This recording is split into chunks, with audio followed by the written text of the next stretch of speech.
Oh, hello YouTube.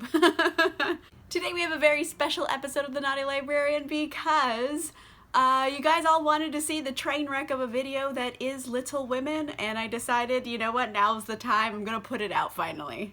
To quickly recap what has happened so far is that I had read a fair amount of Little Women, like 140 pages or so, and I had given up because I was hating it so much. I just kept chugging wine to the point where it was a problem, and I went on weird tangents. You'll see in the video, but essentially I had to stop reading this because it was gonna make me an alcoholic. But without further ado, here is the train wreck of Little Women. Oh, hello YouTube. Today we are filming another episode of Drunk Classics, and I will say I am pre-gaming this a little bit. Starting off on glass 2, everybody. But as you can see behind me, it is Christmas time, so I've decided I'm gonna decorate the tree and my house. You see those lights. I've tried. There's a little stuff going on now, but I'm gonna finish decorating / listen to Little Women on audiobook and drink a bunch of wine. This is going to be quite the Saturday, let me tell you. I don't know a lot what it's about. I've actually never seen a movie adaptation or read the book. I don't know how I've gone my whole life without doing either of those things, but here we are. So I'm gonna read it. It has Christmas vibes to me. Is it Christmassy? I'm not sure 100%, but I think it is. Anyway, I'm gonna start reading and decorating, and I will get back to you shortly. Hi.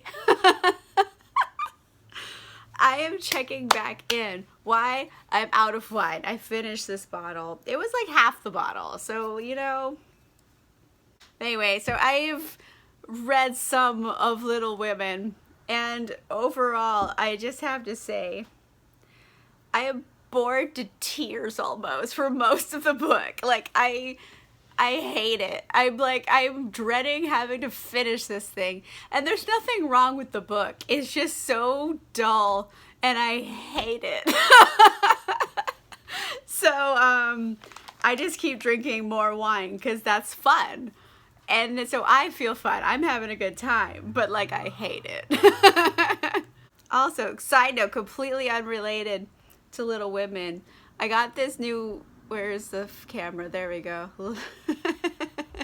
It's a little lip oil, mango and lime burst, and it tastes and it smells the way hand soap does, but like in a good way. Like, I'm not upset, but like if hand soap was delicious, like that's what's on my mouth right now. Okay, let's talk about Little Women, not lip stuff. So like nothing's really happened. It's just like these 4 sisters doing sister shit. And the only thing I've taken from this book is that, you know what, every girl, whether they have sisters or not, goes through a phase where they have bad bangs. And like it happens in this book too. And I was like, wow, this is a universal experience. Since people have realized they could cut their hair, women have had bad bangs at some point in their life. So let's start here at the beginning. Remember when I said I feel like this book is Christmassy? It's because it is. Like the first line of the book is just like, it's Christmas. So like it's already a Christmas book. And these girls, they're growing up, these 4 sisters, and they're all close, and they have their mom, and they're alone for Christmas because their dad is off fighting a war. I don't know which war. I don't remember what year this book came out.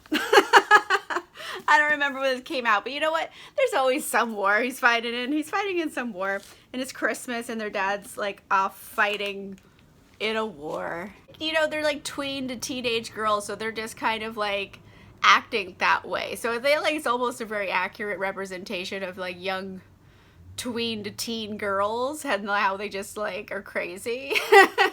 They do a lot of charitable things. The mom is a very charitable person. She's like, hey, those guys over there, they got nothing. Go give them your breakfast. And then all the sisters are like, yeah, you're right. We should do that. Like, they get guilt tripped real easily into things. And so they keep doing all these charitable things, and they're like nice and stuff. One day, there's this big house next to them, and this kid moves in, this boy. and they're like, oh, who's this kid? And then they have a party, and Meg and Joe, since they're the oldest sisters, they get to go to the party.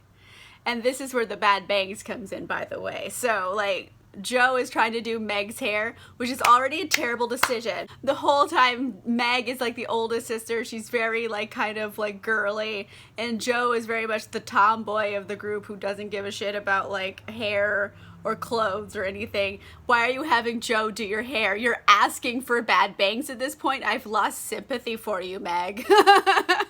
But apparently they have a hair mishap and she has bad bangs. And then at the party, Joe meets Laurie. His name is Theodore Lawrence, the neighbor kid, but they call him Laurie because he hates being called Dora, because like boys call him Dora, because I don't know how that's like a nickname for Theodore. I get it, kind of, but I feel like it's mean. But anyway, so they called him Dora, and he's like, I don't do that. Just call me Laurie, which is kind of another girl's name, but whatever. Joe and Laurie form, like, this friendship, and they've been hanging out and stuff. And, like, I want them to be together. Like, I feel like this is the start of every rom-com, where, like, awkward person and then like another awkward person meet, and then their awkwards like go together, and like that's Joe and Laurie, and I want them just to get together and grow up and like make babies. I don't think that's gonna happen though, because knowing Joe, she's gonna fuck it up. I've only read not so much of this book, and I already know she's gonna fuck it up. But anyway, I'm gonna read some more, but I'm gonna continue drinking. I put another bottle of wine in the fridge, so this is to be continued. Hi.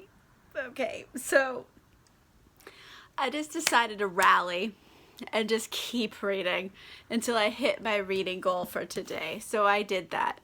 I've read a third of Little Women. I think I'm page 150 something, like 160. So like I read a fair amount of pages today.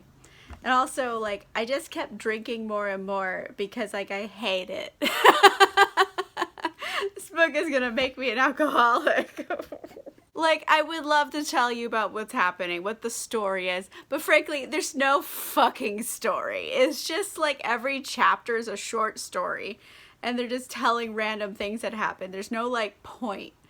And it feels so disjointed that I'm just reading a bunch of little stories, and the mom just exists to, like, impart a life lesson at the end of the chapter, and it's like, why?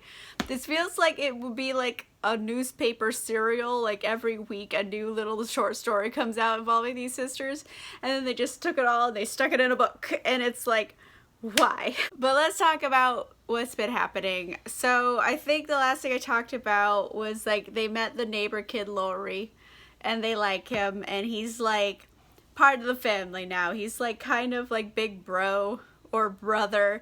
I don't know. I don't think he's the oldest. I think Meg is older than him, but like not by a lot. But anyway, he's like big brother to the family. He's like their brother, and like it's really cute. And I'm like, okay, well maybe he and Joe aren't gonna get together because they have such a brother-sister relationship that it doesn't seem romantic at all. But like I like them together, if friends or otherwise. They're a good combo. But I will say, mainly just because of all the amount of alcohol in my body. So they have this neighbor, right?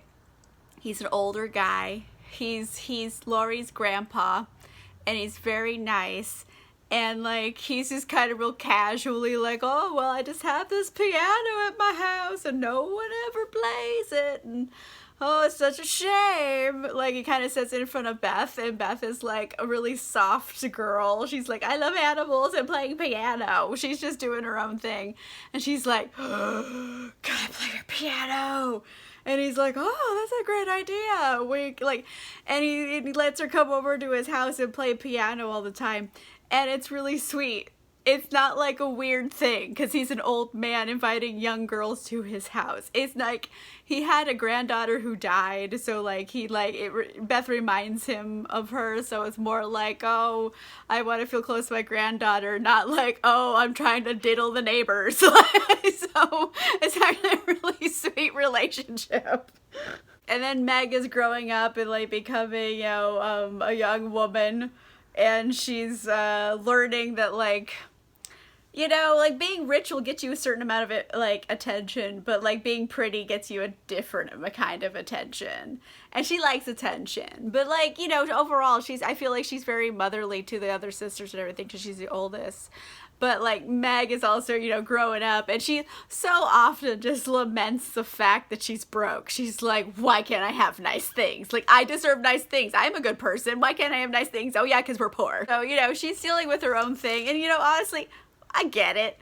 You know, everyone wishes they could just have a little bit more money. And considering they used to be rich when they were little, like little kids, and then their dad like lost all his money. So like they remember being rich more so than the other sisters do. Now they're poor and they're like, oh shit, we have to work for a living. Like she's a little bit resentful of it, but like not in a way that I feel like I hate her. She's just like, you know, going, ugh, like I have to go to work again. Like, girl, I feel you. Same.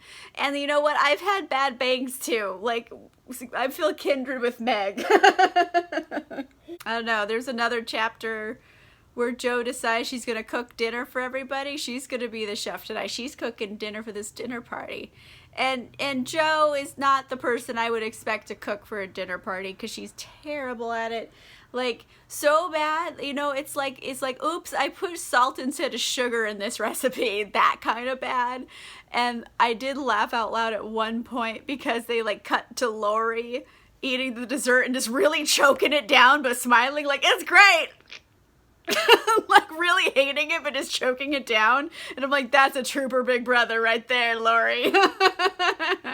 So it's just like a lot of little episodic chapters of like a weird thing that happens, and like there's maybe a moral at the end of the story, and I get it, it's like a coming of age tale, but like I'm not staying with like one character enough or like getting into them having a goal enough. It's just like little ditties, you know, and there's nothing wrong with that. I don't mind little short stories, but it's like there's no fucking plot. Like what? Why? What's driving these characters? Like I don't get like a sense of drive here besides, you know, they're like financially not great and they want to be financially great. They want to like achieve good things in their life. They want to like, you know, have the American dream, so to speak. So there's that, but I don't see them doing a lot of things to achieve it. So it's like if you have a goal and the story is not about you achieving this goal, then it's like, but anyway, let's get to the end of this little bit. I got to like chapter 15 today. I finished chapter 15. And remember this dad like I talked about at the beginning here, because he's not around? He's still not around. Like he hasn't been around in so long. Like where is this dad? We still haven't met him. And he's just off fighting a war, I guess. And like big things are happening. Like Jo secretly like publishes her first story because she's a writer, so she publishes a story in the paper. She's like, it's published. Like she's feeling really good. And then they get a telegram to the mom, and it's like, hey, your husband is not okay. Like, you need to come over here to the hospital. So everyone's like, oh no, dad is sick or hurt or something from this war. So they have to like come up with a bunch of money so like, or at least the mom can like go to the, like take the trip to the hospital to see him because he's not well. So Jo, she's like, okay, you know what? I'm selling my hair. Like everyone thinks Jo has really great hair, even though she doesn't really take care of it because she's a tomboy, but she's like, I'm gonna sell my hair. So she sells it all. She has like a buzz cut now, and she shows up and she gives her mom the money to go like see the dad.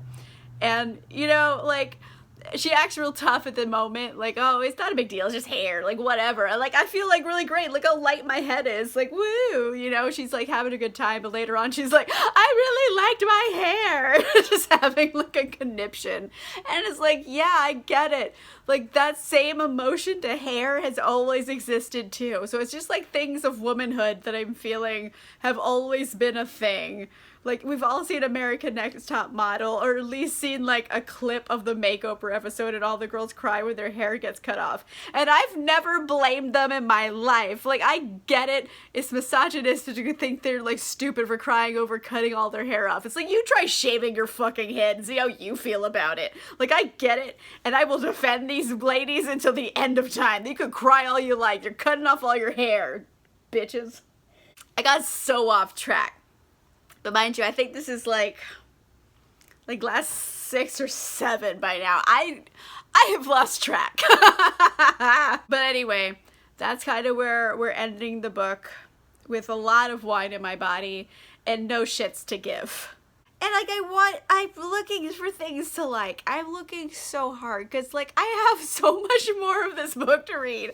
I still have to read 2/3 of this fucker. And like that's like a horrible prospect to know I'm gonna be like miserable for like the next 300 pages. Like, oh no. I don't know, I'm only like 33% of the way through this book, but I am over 150 pages in. So like I've invested some time, and I don't feel like anything is like happening. It's just like nonsense. Well, not nonsense. It's just like, here's a thing and here's another thing. Oh, remember that thing? Here's another thing over there. And it's like nothing is like a linear pattern trying to show how a character is like at point A to point B yet. But mind you, I am also only 30% of the way through this book, but I'm also like a lot of the way through wine today. By the way, I opened a new bottle. This one is a Bordeaux Blanc. So it is a blend of Sauvignon Blanc, Semillon, and Muscadel. And it is not my fave, honestly. I've just drank enough wine that I don't care. But like, it's a weird wine and I don't think I'll buy it again. It smells like a sweaty lime. Does that make sense? Like, think about like sweat. And then think about a lime and like combine them. It's a sweaty lime in a glass. But I've been drinking it anyway because frankly the only thing getting me through this book is alcohol. But anyway, I'm gonna read more tomorrow. I'm really hoping like things pick up because right now I don't care at all what's happening in this book. I don't care and I wish I wasn't reading it.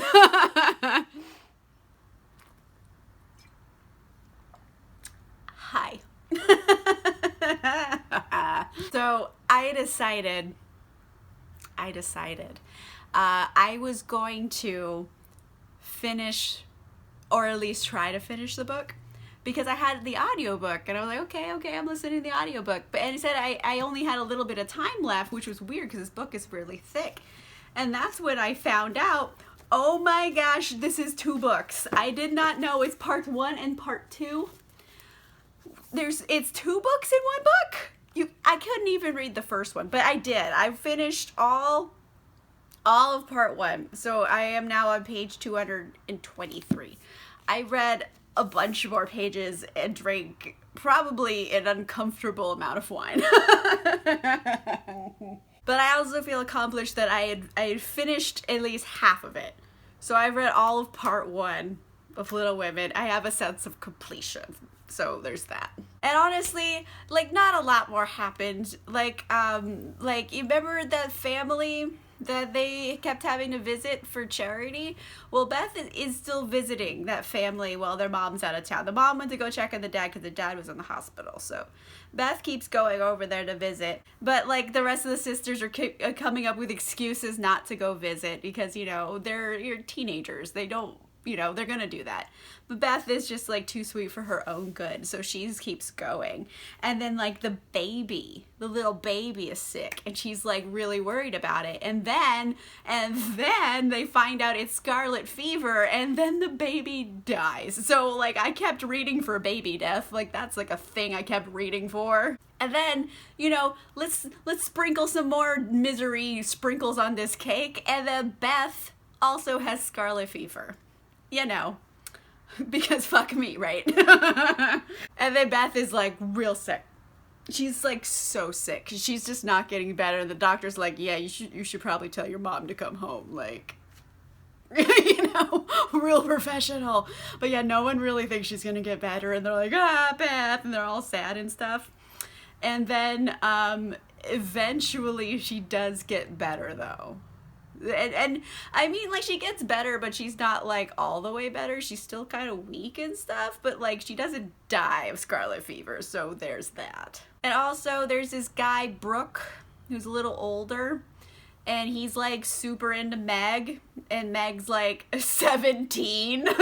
She is a child, and she kind of likes him back, but like he's poor, and then like he can't support her, so he joins the army for a bit, and so he could like make money so he could provide for her, and then and so they are in love, but Meg doesn't want to admit it to anybody, so they kind of have to trick her into admitting it, and then they're kind of in love, and he says, I'm gonna wait for you, because no one's gonna let her marry this guy before she's 20, because, you know, she's a child right now. So there's that whole situation. And then, like, Laurie, like, I feel like he has, like, a mad crush on Joe, because Joe, like, hugs him really tight, and he's just like, you know, you could hug me again. You can keep hugging me. Like, I'm totally cool with it, whatever you want to do. And she's like, all right. And she just backs away slow, because I don't think she's into that. And I was like, oh, Laurie, you are in for some heartbreak, son. and then it's Christmas time again, like it was in the beginning of the book, and finally the dad shows up. And you know what I've realized? It's only been like a year. Like I felt like so much time had gone by, like so much, and I think it was only a year. Anyway, so the dad finally comes home on Christmas, and then they have a big happy reunion and stuff, and then it ends, and they're like, well, maybe this will continue in book 2, and obviously it does. And I read like 80 some odd pages for only that to happen. Has my opinion changed now that I have completed part 1 of this? No, it has not. This book is going to make me an alcoholic. I'm not living for it. Like, I get it. I get its wholesome goodness and why people would enjoy it. Like, I get it, and I get its wholesome vibe and everything about it. I appreciate it for what it is. However, do I want to, like, mess around with this wholesome vibe? And the answer is 0%. So I'm going to officially throw in the towel. Here's a towel, it's thrown over there, it's gone. I am done with this book. Okay, so I'm just gonna stop everything, because like I'm a little drunker than I planned on being. Also, this is February when I am filming this, and like low-key it is over 80 degrees out in California.